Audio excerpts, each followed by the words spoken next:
Well, ladies and gentlemen, the championship series are set. We're going to have the Patriots taking on the Broncos and the Seahawks taking on the Rams. Four teams duking it out for a trip to the Super Bowl. I'm excited. I just want to go over the games from this past weekend. We had a lot of information come out leading up to these championship games. For this video today, I'm just going to be talking about the broad landscape of both of these conference games. Four teams that are respectively four of probably the best teams in the league right now. Go ahead, I'm going to start with the AFC side first. I think the biggest piece of news that we got this weekend was the fact that Bo Nix is going to be out for the rest of the year with a broken ankle. Unfortunately, he suffered that injury during like the 6-minute mark against the Bills. He still led his team all the way down. They scored a field goal. They won the game. But props to Bo Nix for finishing it out to even start with. I've had a sprained ankle before.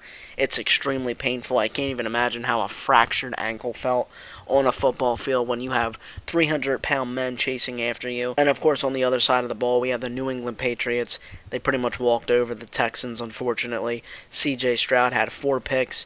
Fans wanted him benched. They wanted Davis Mills in there at halftime. I think the Texans had 5 turnovers as a whole that entire game, but the Patriots pretty much just walked right over top of them. I really don't know how this game is going to go. The Patriots have to travel to Denver. Denver's going to have that home field advantage, but you're without your star quarterback who's pretty much carried your team the entire year. Bo Nix had a very good year. So, I mean, where do you go? I mean, I think Denver's defense is good enough to hold the Patriots, but that Denver offense is completely shattered without Bo Nix. Be much more reliant on the run. Their whole offensive playbook pretty much gets broken down into half the plays that they're normally used to running, right? Because they're going to have a quarterback in there that's not that experienced, that's going against a very good Patriots defense. I think if Bo Nix was starting this game, I think it would be a lot different. But just the fact on how the Patriots been playing, on how good, just as a team unit they are, I think the Patriots have that true edge right now. The Broncos' offensive line, they played pretty good, but like I said, when you have an inexperienced quarterback in there that's only started 3 games in the NFL, going against a Patriots defense, it's going to be a very hard game for Denver without their star quarterback, like I said.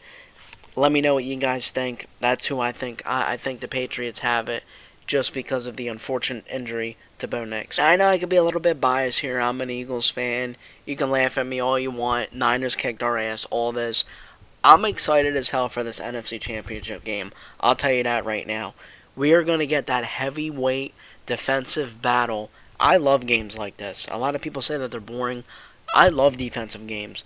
I love when teams got to dig deep. They got to dig into the trenches. This is exactly what this game is going to be. Seattle versus the Rams in Seattle. It's going to be a good one. Not to mention, as a whole, it's a divisional game.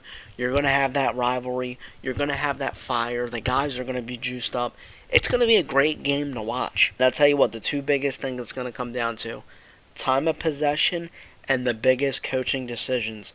Last night, if Sean McVay coaches the way he coached against the Bears, against Seattle, the Rams are going to lose. He was way too aggressive last night. If you watched any of that Rams versus Bears game, I'm not even a Rams fan, but I was screaming, take the field goals. They missed like 3 4th downs. It was ridiculous. You take the points. In the playoff game, you're not at home. You're in a ruckus crowd of Chicago. And they made you go into overtime because of lackluster coaching decisions that Sean McVay had last night. But overall, I think I'm going to have to give the edge to Seattle. Their run game is crazy. Their defense is so good. Against the Rams team that they just pretty much shut down a month ago, they held them to 3 points, I think it was. You just have to give the edge to Seattle with that home field. That crowd's going to be incredible. It's going to be Matthew Stafford is a very experienced veteran QB. He's been in many situations like this. He won a Super Bowl a couple years ago, but I think it's just going to be very difficult also having Sean McVay coaching the way that he does. He's a very semi-aggressive coach in situations that he doesn't have to be in. So I think we're going to have a Seahawks-Patriots rematch from a decade ago. It's going to be fun either way, man. Honestly, I'm just rooting for the best games possible. I'm gonna feel sad for all the teams if they lose. I'm going to be happy for them if they win. I just want the best Super Bowl possible. Let me know what you guys think down in the comments. I appreciate you guys watching. See you guys in the next video.